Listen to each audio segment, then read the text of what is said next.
Hey everyone, if you've created a tutorial in Guidde AI and want to share it with your team, customers, students, or audience, you're in the right place. In this video, I'll show you how to share tutorials from Guidde AI step by step in 2026. First, sign in to your Guidde AI account and open the tutorial you want to share. Make sure you've reviewed the guide and completed any final edits before publishing it.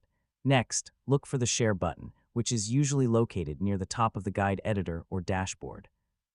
Click it to open the sharing options. Before sharing, check your guide's visibility settings. Depending on your plan and workspace settings, you may be able to choose whether the tutorial is private, restricted to specific users, or accessible through a public link.